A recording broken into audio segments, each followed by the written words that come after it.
The letter came on a Thursday in September, in an envelope so heavy it bent the lid of the rural mailbox at the end of the lane. Mercer Halliday found it when he walked down to collect the mail at 3 in the afternoon, the way he had walked down at 3 in the afternoon for 56 years. The lane was a quarter-mile long. It ran between 2 rows of black walnut trees that his predecessor had planted in 1947, and it ended at the county road where a small wooden mailbox stood on a cedar post that Mercer had set in concrete in the autumn of 1971.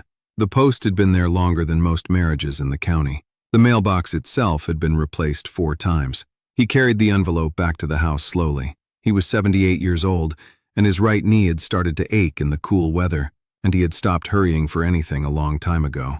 The envelope was thick. The return address was a law firm in Atlanta, Georgia. Mercer had never been to Atlanta. He had never had any business with anyone in Atlanta.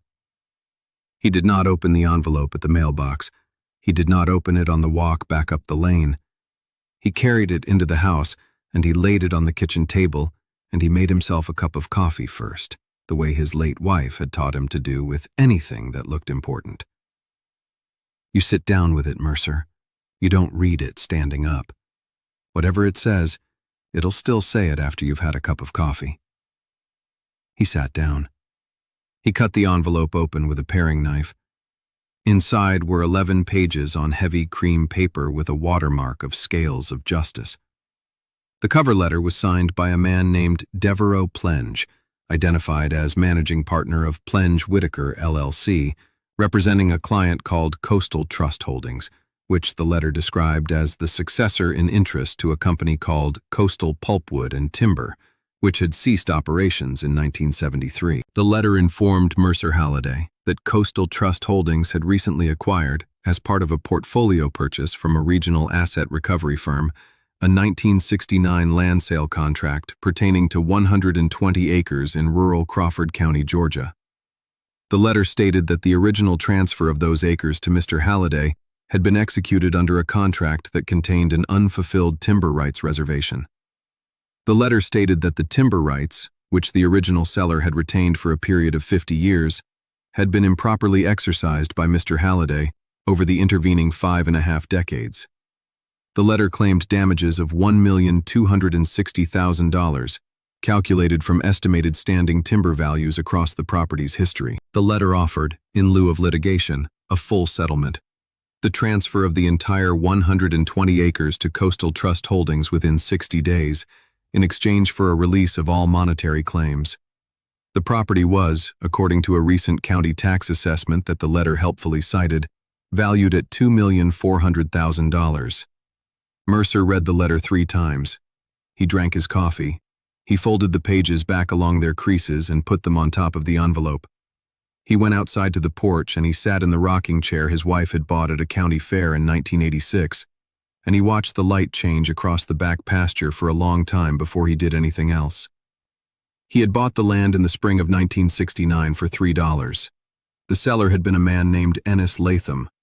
Ennis had been 74 years old that year, a widower with no children, who had owned 340 acres of pine and hardwood in the rolling country south of Roberta. Ennis had been a Sunday school teacher at the small Baptist church Mercer had attended as a boy, and he had known Mercer's father, and he had watched Mercer grow up across 2 counties and a war and a marriage. Mercer had come home from the service in 1968 with a shoulder that no longer worked the way it had, and a quietness that his mother could not get him to break. And Ennis had asked him, on a porch one evening in early March, whether he had ever thought about owning land. Mercer had told him the truth. He had thought about it every day since he was old enough to think about anything. Ennis had nodded. He had said, "I have 120 acres on the west side of the property that I cannot work anymore. The pasture is good. There is timber on the back 40, but it is mature and most of it ought to stay where it is for another 50 years to come back proper. I will sell it to you for $3 and a handshake, on one condition. You keep working it. You do not sell it to a developer. You do not sell it to a paper company. If you do, the deed will have a clause that brings it back to my estate. I have already had my lawyer draw it up." Mercer had asked Ennis why $3. "Because I owe your father something I never paid him. Your father loaned me money in 1946 when my wife was sick, and he would not take it back when I tried to give it to him in 1951. And now your father is gone and I cannot pay him directly, so I am paying his son. The dollar is for the courthouse. The other two are because I want you to remember what this cost you, even if it was nothing. The deed had been transferred at the courthouse in Knoxville, Georgia, on April 11, 1969. Mercer had paid $3 in cash. He had walked the perimeter of the property the next morning at sunrise, and he had stopped at the back fence line, and he had stood there for a long time looking out across the part of the world that now belonged to him. He had married a woman named Lila Faye Ainsworth in 1972. Lila had been the librarian in Roberta for 34 years. They had raised 2 daughters on the property. Lila had died of pancreatic cancer in the autumn of 2020. Mercer had buried her in the small family plot at the southwest corner of the back pasture, under a live oak tree that Ennis Latham himself had planted as a sapling in 1949. Mercer had carved her dates into the stone with a chisel he had borrowed from a man in town and never returned, because the man had died before Mercer could bring it back, and the man's widow had told him to keep it. He had not sold a single acre of the land in 56 years. He had not cut a single tree from the back 40 in 56 years either, because Ennis had told him not to, and because Mercer had been a man who kept his word even when no one was watching, and because the trees were beautiful in October, and the deer used the cover, and there was a stream that ran through the middle of the stand that he liked to walk to on slow afternoons in the spring. He sat on the porch, and he watched the light go. The thing the letter had not said, the thing Mercer was thinking about as he sat in the rocking chair, was where the original 1969 contract was. He had a copy of the deed in his desk in the front room. He had paid his property taxes for 56 years on the land. He had a stack of receipts going back to 1969 in the same desk. But the original sale contract, the one Ennis Latham had signed at the kitchen table in March of 1969, in the presence of Ennis's lawyer and Mercer's mother and a notary public from Roberta whose name Mercer could no longer fully remember, that contract had not been in his hands for a very long time. It had been with Lila. Lila had organized the household papers from the day she had moved into the house in 1972. She had kept everything. She had a system that involved manila envelopes and a long, flat steel drawer in the bottom of the kitchen hutch, and a small spiral notebook in which she had recorded the contents of every envelope by date. The notebook had been kept on the top shelf of the same hutch. Mercer had not touched any of it since Lila died. He had not been able to. He had walked past the hutch every day for nearly 4 years, and he had not opened the bottom drawer. He went inside as the sun was going down. He stood in the kitchen for a while looking at the hutch. Then he walked to the bottom drawer, and he pulled it open. It was full of manila envelopes, organized exactly the way Lila had organized them. The years ran from left to right. Each envelope had a label on the front in Lila's careful handwriting. 1972. 1973, 1974, and so on. There was no envelope for 1969. There would not have been. Lila had not yet been part of his life in 1969. But there was an envelope at the very front of the drawer before 1972 that was labeled simply Mercer. Before. It was thicker than most of the others. The label was in Lila's handwriting. Mercer pulled it out. He set it on the kitchen table. He sat down. He opened it. Inside were perhaps 30 pieces of paper, organized into smaller bundles by Lila.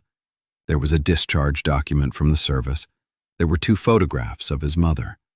There was a letter from a high school teacher. There was a small bundle held together by a paper clip that had rusted through, and at the top of the bundle, in Lila's handwriting on a small index card, the words, April 1969, Ennis Latham, land contract. The original contract was there, 3 pages, typed on a manual typewriter, with the carbon copy still attached behind the original. Ennis's signature was at the bottom, Mercer's was beside it. The notary's seal was embossed into the paper. Beneath the contract was something else.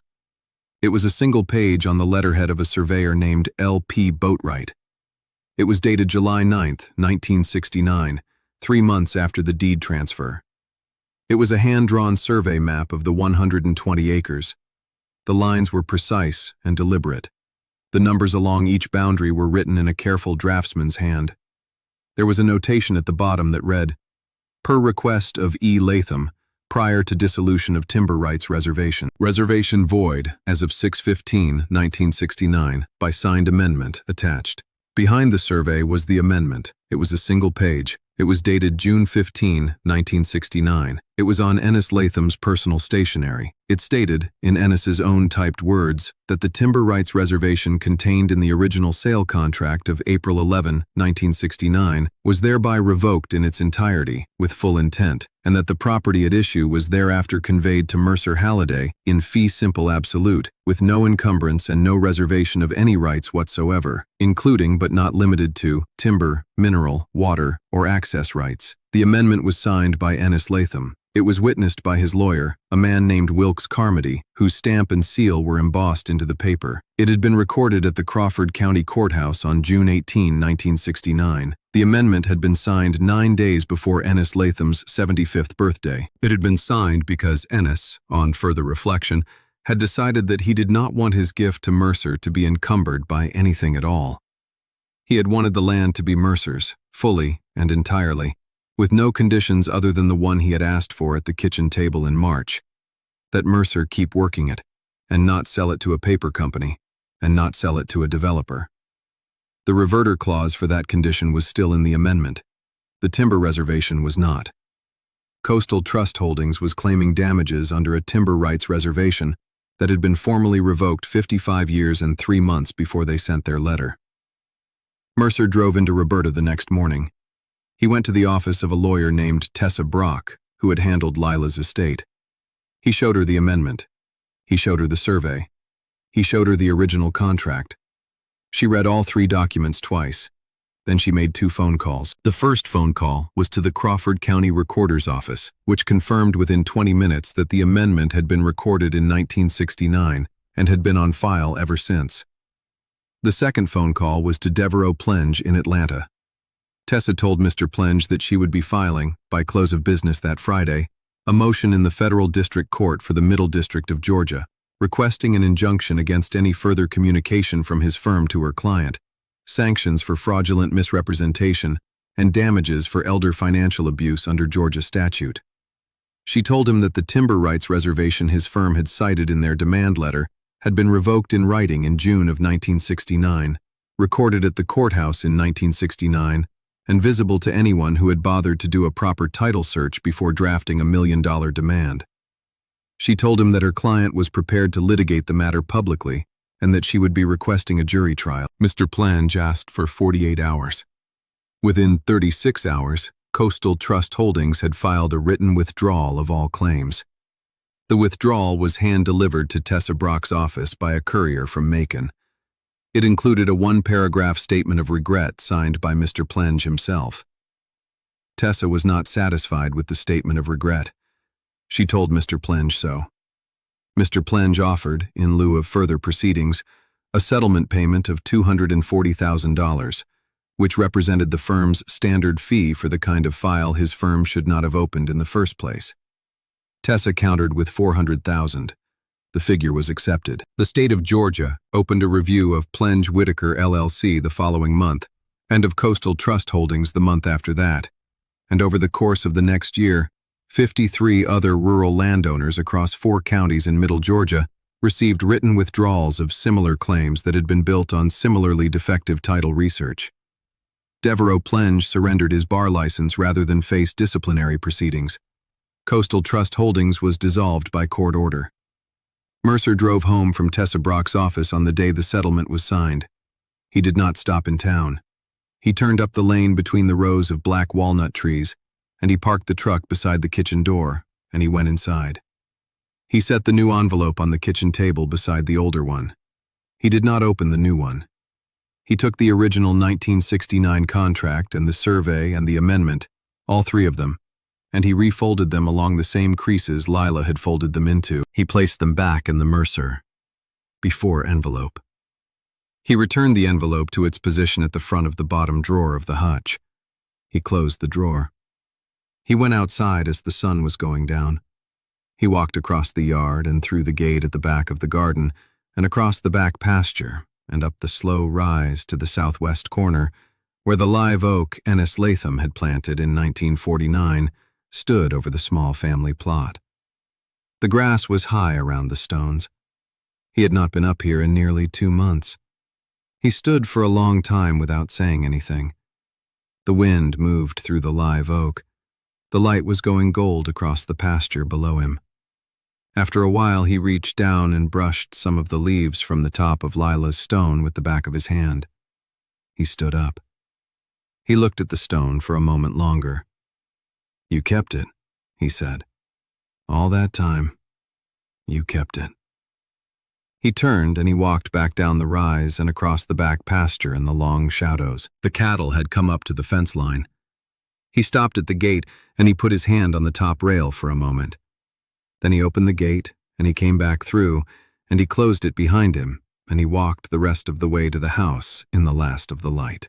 If you've made it this far, you're exactly the kind of person this channel is for. Next time, an 81-year-old beekeeper in southern Georgia opens a 1962 surveyor's tube and finds a property line that puts a developer's new subdivision squarely on land his grandfather cleared with a mule. Subscribe so you don't miss it. Paste your script.